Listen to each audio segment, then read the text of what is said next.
So hey guys, what's up? How are you doing? We're back, and today we're going to actually be doing some programming. We're going to do some basic things. We're not going to do any hello world, but we're going to do something really similar, but we're going to use just some simple mathematical sums. So let's get started. Okay, so before we get started, we need to kind of name our class in a way and so on. So we need to state either it's going to be a public class that other classes could basically use things from it, or not really, private or public. But we'll cover private and public in some other videos, but basically it's a really simple thing. But anyway, we're going to say public class main.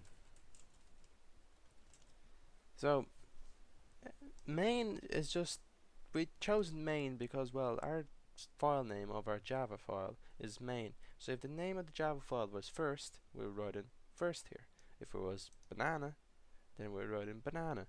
So it doesn't really matter what we really name it. But one thing to stay with or stick with would be having the first letter of the name of the Java class to be a capital. It's just a great standard to have, and I just put a space in accidentally. Okay, so the next line of code we need to write is public static void main string args and then the square brackets.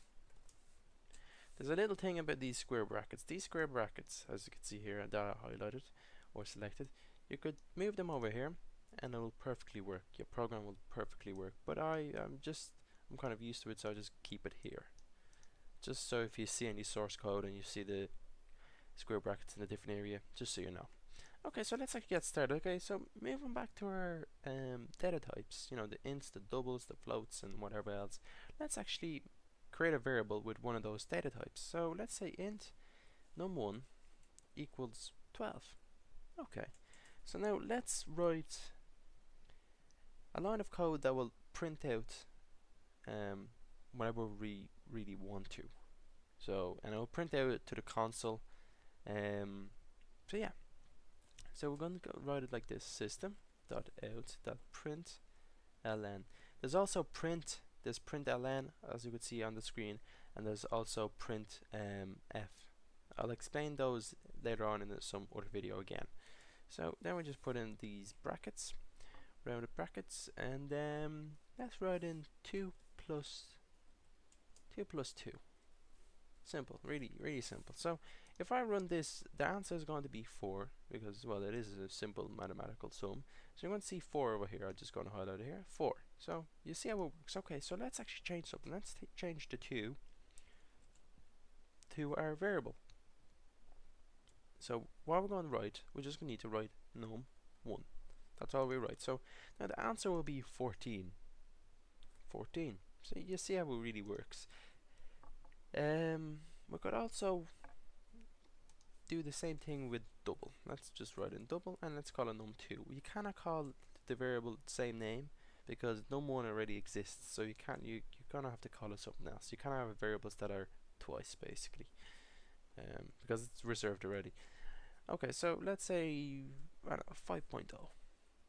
Okay, so let's do the same thing. Actually, one thing, if you use an IntelliJ, you could press Control D and it just copies the line.